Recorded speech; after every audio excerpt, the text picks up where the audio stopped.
ازيكم عاملين ايه؟ سامعين بقى القرمشة الحلوة دي؟ تعالوا النهاردة هنعمل مع بعض البطاطس الجمبري.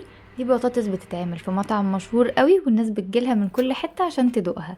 فانا جبتلكوا السر بتاعها والتركات بتاعتها كلها. فتعالوا بقى تابعوا معايا الفيديو كده عشان اقولكوا عملناها ازاي. بس قبل ما نبدأ الفيديو ما تنسوش تعملولي لايك واشتراك، وعايزين نوصل ل1000 مشترك في اقرب وقت، عشان ان شاء الله عامله لكم فيديوهات حلوة جدا الفترة الجاية. ويلا بقى على طول نبدأ في الطريق. اول حاجة جبت بطاطس، انا هعمل تقريبا 5 حبات او 4 كده، وانت شوفي برضو انت حابة الكمية اللي انت حباها اكيد. بعد كده بدأت اقشرها زي ما انتوا شفتوا كده وغسلتها كويس جدا. وطبعا مهم جدا وانت بتشتري البطاطس ان انت تشتريها بطاطس تحمير. لو انت مش عارفة تنقيها ازاي انت ممكن تقولي للي بتشتري منه انا عايزة بطاطس تحمير. بعد كده هبدأ اقطع البطاطس كده زي ما انتوا شايفين بالطول.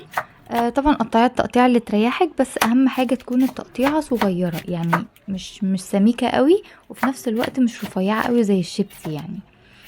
مهم جدا يعني ان انتوا تعملوا كده علشان تستوي معاكي كويس. بصوا كده، هو ده السمك اللي انا قصدي عليه، اللي هو مش تخينة قوي ومش رفيعة برضو زي الشيبسي عشان تستوي معاكي. حاجة كمان ان انتي لو انتي عايزة تقطعيها تقطيعة بتحبيها يعني تكون سميكة عن كده شوية، فانتي ممكن تحطيها في مية مغلية، يعني مية سخنة قوي مغلية، وحطي فيها البطاطس بعد ما تقطعيها صوابع كده لمدة بالظبط 3 دقايق. يعني على الساعة كده عدي 3 دقايق وشيليها بعد ال3 دقايق. بعد كده هنكمل بقى الخطوات عادي لو انتي بتحبيها يعني اسمك من كده. دلوقتي بقى يلا بينا نبدأ نحضر الكفر اللي هيبقى على البطاطس، وهو ده اللي هيديها الطعم الكريسبي والقرمشة دي كلها. في طبق هبدأ احط نص كوباية من النشا ونص كوباية من الدقيق، بما يعادل 3 معالق كبار من النشا و3 معالق كبار من الدقيق. بعد كده هحط ربع كوباية من البيكنج صودا، او يفضل معلقة صغيرة من البيكنج باودر، بس انا ما كانش عندي بيكنج باودر فاستبدلتها بالبيكنج صودا.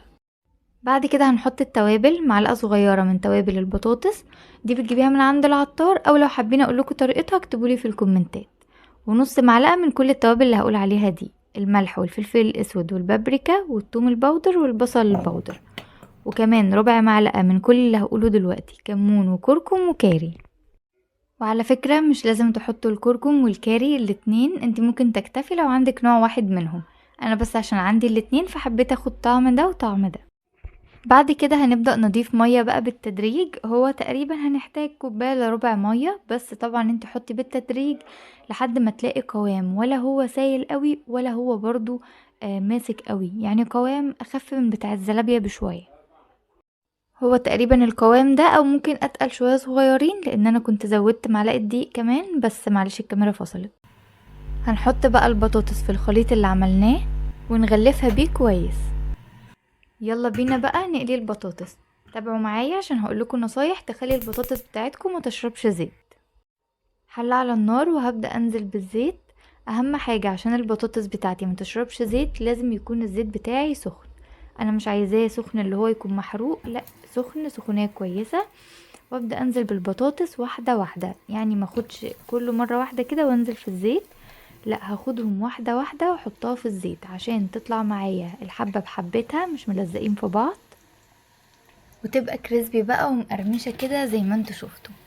بس كده البطاطس مجرد تاخد معايا اللون الذهبي هبدأ اطلعها على مناديل مطبخ، او يفضل كمان احسن من المناديل ان انت تطلعيها في مصفى او اي حاجة تكون تصفي الزيت، يعني هتكون احلى بكتير وهتحافظ على القرمشة وقت اطول.